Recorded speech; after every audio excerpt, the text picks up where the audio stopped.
Welcome back, viewers. We are on digital arts. Now, before I move on to what is on the screen, the question is um what are manual tools? Manual tools are tools that are operated by hand without the use of electricity or external power source. And examples of those manual tools, we have pencils, we have pen, we have crayons, we have cutter. Then we come to digital tools. What are digital tools? Digital tools are software programs, applications, or devices that uses computers, mobile devices, the internet to help complete tasks. Examples are we have Corel Draw, we have Adobe Photoshop, we have Microsoft Word, we have Canva, we have AutoCAD, we have Zoom. So these are the digital tools that we have available. Now, before I continue, let me ask a question. One question that I want to ask is, mention 3 reasons why the use of manual tools impacts the final design compared to, that is 3 reasons why the use of manual tools make impacts in final design compared to digital tools. 1, manual tools allow for natural imperfections, right? We can create an imperfection, but it will be natural because you can touch and feel it exactly as it is. So it is an what you call tactile. You feel the tactile texture, unlike the digital one that will be a visual texture. Then also, manual tools give final design human feel, which digital tools may lack. So there will always be a human feel, unlike the digital tools which lack some of these things. Then designers and viewers can feel the texture of the media and the medium effect, especially let's assume you are painting impasto. Impasto is applying color thickly onto a surface, and when you touch the surface, you actually see how you feel the roughness of the surface, whereas digital ones cannot. When you touch the computer or whatever, you just see, but you cannot feel it. As it is, right? That is it. Then there's also for the manual tools, there's always a direct interaction, and that is works that are done with manual tools. You always have a direct physical interaction with the use of the manual tools as compared to the digital. So with the manual tools like brush, like pencil, you have direct physical interaction with the tools, right? And the material, unlike the digital one that you just go to the program, you just select the tool and you just be drawing. With that one, you don't develop practical skills.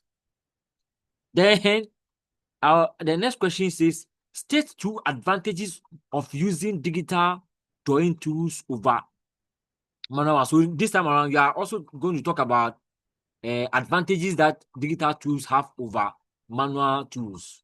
So the first one, the one that we mentioned earlier was something like advantages of manual tools over the digital tools, and then the effects that they created or they create. Now we are on advantages of using digital drawing tools over manual tools. 1, the digital tools can be reusable. It has reusability and it can be duplicated several times. When you create a design, you can copy and then paste, copy and paste severally, right? And you can also print severally. Just click, just one click, or you just select the number of document that you want to, number of papers you want to print. Just click and then it will do it for you. Then there's also always precision and accuracy with the digital design tools. They always give you accurate, that is accurate lines, accurate pictures. And then the next one is that there's also speed. When you are doing manual work, you waste time, but with the digital one, there's always speed. Within just some few minutes, you are good to go. And then there's also efficiency. Then it is also the digital ones are easier to edit and undo. You can erase it. You can also undo. These are the advantages of digital tools, drawing tools over the manual drawing tools. Then we come to give one scenario where a combination of both manual and digital tools might be ideal for a design. Now, printed line drawing and wash painting, right, can be used for which is normally used for illustration. For instance, you have a printed line work, and then you finish off with you finish off with actual painting. This is one example. Then also sketching graphic design on paper and then copying it to, let's say, Corel Draw or Photoshop, and then using a digital tool to trace out the outline, and then you now work on the work you now bring it to digital and then start working on it. This is another example. Then also, let's say you have drafting building plan in pencil and copying it or scanning it to AutoCAD or architectural design programs for finishing. These are some of the scenarios in which you can use both the manual and the digital to come out with your design. Now, the next question says, draw and label the parts of a Corel Draw interface. Now, look at the Corel Draw interface. The bar you see over here, the horizontal bar, is called title bar. After the title bar, you have another one. You see file, you see other windows. This one, we call it the menu bar, right? Then after that one, we come to the second horizontal bar, which we call standard toolbar. Then below the standard toolbar, you have something like, you have another bar where you have you select your paper size, and then even you can choose landscape or portrait format of your paper or your drawing page. That is what you do here. And this one we call it property bar. Then at the flank to the far left of the Corel Draw interface, you have the toolbar. Then immediately after the toolbar, you have the vertical ruler. The vertical ruler is over here. Then you have the horizontal ruler, and also over there. Then at the far end of the horizontal ruler, you have the docker. Then after the docker or below the docker, you have the color palette. The color palette is over here. Then when you come down below the color palette, you have the navigator. You have the navigator. Then the area around the drawing page is called the drawing window. The drawing window. Then we have the drawing page also over here, right? So these are the basic parts of a CorelDRAW interface. Now let's go and look at some of the software applications and their logo.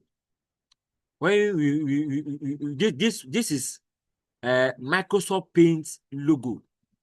Microsoft Paint logo. Then we come to the next one. We call this one Art Weaver. You see that AW Art Weaver. It is like a yellow flower, yellow orange flower, and with AW. That is Art Weaver. Then you come to the next one. We call it Adobe Photoshop. This is the Adobe Photoshop logo.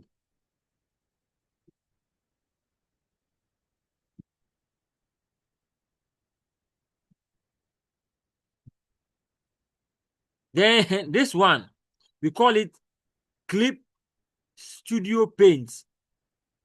So it is, you have C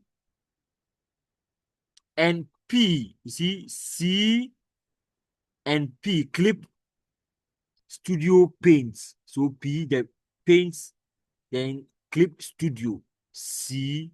So that is how the logo looks like. Then you come to CorelDRAW. This is how the CorelDRAW looks like. The CorelDRAW logo. This is a CorelDRAW logo. Then we have another logo we call Krita. This is the Krita logo. It's like a brush on a palette or a plate. This is how the Krita logo looks like, right? So at this juncture, you learn the Krita logo, CorelDRAW logo. You have the Clip Studio Paint logo. You have the Adobe Photoshop logo, which the initial letter on it is PS. Photoshop. P for photo, S for shop. Then the Art Weaver, you have a flower,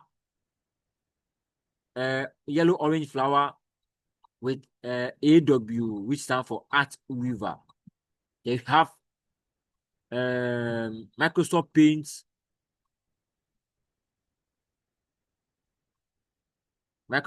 logo, which is color palettes with red, green, and yellow, and white colors on the color palette with a brush, a flat brush. That is it. So far, we would like to draw the curtains down at this juncture, and then we come back and now focus on performing arts, starting with music. So at this juncture, I would like to draw the curtains down. At this juncture.